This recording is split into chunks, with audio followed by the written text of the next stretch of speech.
Hello and welcome to a brand new Pokemon Showdown team building episode. This time around we are building a team around Wishiwashi, and I have already made this team before and the webcam didn't get included, so this time I'm recording without the webcam at all. I'm just going to kind of cover the sets that I went through. I'm going to try and build the team again as accurately as possible, but obviously this is going to be a re-recording, and re-recording videos does absolutely suck. So to start off with, we have Wishiwashi's schooling form, holding that citrus berry to try and get it back out of its schooling ability, which means that if it drops below 25% health, it will lose these magnificent stats, and instead become a tiny little Wishiwashi with no attack stats at all. So, to try and make sure that we can stay in this big boy form as much as possible, we are running a citrus berry to try and make sure we get our health up, nice and simple. So the set we are running is Hydro Pump, Ice Beam, Earthquake, and Hidden Power Electric. This is all pretty straightforward. Hydro Pump is a lot of damage, good stab, little bit of a chance to miss, but overall the power makes it kind of worth it. You get a lot of extra KOs. Ice Beam is there because water and ice coverage is lovely. Ice coverage is always good to have. Turned this into a little bit of a mixed set here with Earthquake because it does have a crazy 140 base attack, which makes this an incredible mixed attacker, so I decided to slap on an Earthquake there for hitting any electric types that might want to come in and hit us. And we also have Hidden Power Electric to hit water types. You could argue Hidden Power Grass would also be good, but Grass hits rock, ground, and water types. Hydro Pump already hits rock and ground types, so overall Electric just hits a little bit more because it can also hit Flying, which we don't hit with our stab, and it can also hit something, I don't know, it can hit. It's just a little bit better to have, I don't know. So that hidden power is there and good. We're going to be running a shiny Wishiwashi because that golden Wishiwashi eye is nice. We are going to be running a defensive core around this, and after a lot of debate, I eventually settled on Necrozma for our physically defensive core because somehow this thing is still UU. I have no idea how. With its ability Prism Armor, less damage from super effective attacks, which is nice, means we don't have to worry too much about that Bug, Ghost, and Dark weakness. Obviously we have to worry a little bit though, because it's still going to hurt. I did settle on a Rocky Helmet, which is a pretty good item. It means that this physically defensive Pokemon is going to be able to damage people back if they hit us directly, which is nice. Running Morning Sun for recovery, running Psychic for stab, running Toxic.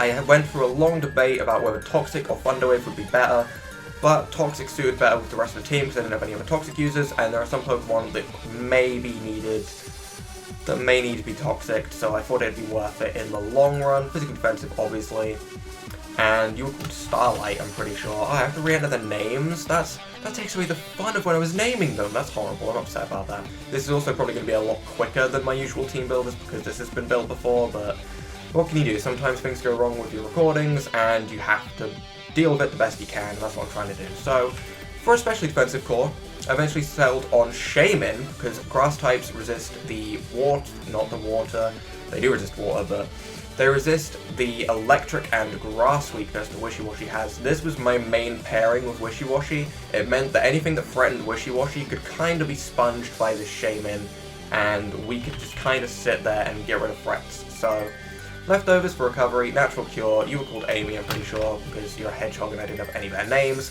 Creative, right? And we are definitely running Sea Flare, we are definitely running Earth Power, because those two moves are beautiful. Actually beautiful. So, Sea Flare has a strong chance to lower any special defense. Earth Power has another chance to lower special defense, that's not why we're running it. Earth Power is just a nice coverage move. We have Leech Seed, and we also had Synthesis for recovery. So overall, nice special defense set. Showdown wants this to be a offensive set, but that is not what we are running. That is for certain. We are running Calm Nature because we are not using that attack. And then we go on to the next Pokemon. So here's where things get interesting. Also, before I do anything else, I want to know people's opinions on whether they want Dark Mode, which is the Showdown that I'm running right now with like a little bit of a darker vibe on the background with a nice background showing up, or if you want a light mode, which looks like this, bam, surprise, there you go. Which I'm personally leaning a little bit more towards dark mode. I just think it looks a little bit nicer. However, I can understand that things might be harder to read in this mode, so in light mode it's obviously a lot easier to read what Pokemon there is, what stats there are, whereas in this mode it might be a little bit more difficult. I'm just kind of looking for opinions on it. I'm not sure. I'm kind of mixed opinions on it, I really am. So the next Pokemon that is going to join this team is going to be Haxorus. Now, there were a couple of other options that I looked at. First of all, I went to Dragonite, but that's actually in BL right now, so this can't be used in UU anymore. I did also have a quick look at Kommo-o and decided completely against it, because Kommo-o really does struggle, and it really isn't that great. It's just not a particularly good pseudo-legendary. I don't want to say it's bad, but its stat distribution is just a little bit weird. It could definitely be better, so I eventually settled on Haxorus. We definitely have Mold Breaker. We're going to be running a Lumberry for two reasons. First of all, it gets rid of any threats by Will-O-Wisp. It means we don't have to worry about Will-O-Wisp too much. We can pretty safely set up one Dragon Dance on anything. We're going to run Earthquake to pair with the Mold Breaker ability. And we're going to run Outrage to pair with the Lumberry in case we don't get burned. We can just hit him with that Outrage, do some mad damage. And we're also going to run Poison Jab for Fairies. Overall, a pretty simple set. We are going to be running a Jolly Nature because we do not outspeed a couple of Choice Scarf Pokemon with one D-Dance if we don't have Jolly Nature. So I don't want to get Revenge Killed too easily. We are going to call you Axel, and you are definitely going to be Shiny, because Shiny Haxorus, one of the most beautiful Shinies in the game. Look at that nice, powerful black dragon. Look at the power. So, that out of the way, we also picked up, looking defensively here, I saw I had two weaknesses to Ice. I also kind of wanted some coverage, and I decided on picking up an Entei. So, Entei is a really good Pokemon in terms of its stats. It has really nice HP, really nice speed. Overall, it's just kind of nice. However, the thing that lets it down is it doesn't get access to Earthquake. But it does get access to Bulldoze. And Bulldoze isn't that strong, don't get me wrong. But with a Groundium Z, suddenly it has that coverage that it didn't have before, so I kind of wanted to try this out. So we're going to run Bulldoze, we're going to run Stone Edge, we're going to run the Sacred Fire, and we are also going to run Extreme Speed, because Extreme Speed is just a lovely move to have. It gives you lots of priority. It does mean that you have to run Adamant Nature. That is one thing to keep in mind. You do have to run Adamant Nature Shiny Entei if you do want a Extreme Speed Entei. So we're running the Extreme Speed. We're going to be calling you Sacred. Nice and generic name right there. And for our final member, looking at this team, we kind of want something fast. So I was looking through lots of Pokemon that got a Choice Scarf. And how I did that was I sorted by Moxie. So the Pokemon that get Moxie are all right here. As tempted as I was to go with a Choice Scarf Mighty Enif, because that could be a fun time, I did eventually settle on a Choice Scarf Heracross, because it does resist Dark, which Dark hits us pretty hard across the board. It gives us Fighting Stab, which I do enjoy. Overall, it just seemed like a pretty nice pick. Gonna be running that Moxie, gonna be running that Choice Scarf. And with a max speed Choice Scarf, with close combat, I'm pretty sure I decided against Earthquake. We're going to be running Mega Horn because it's powerful. We're going to be running Knockoff.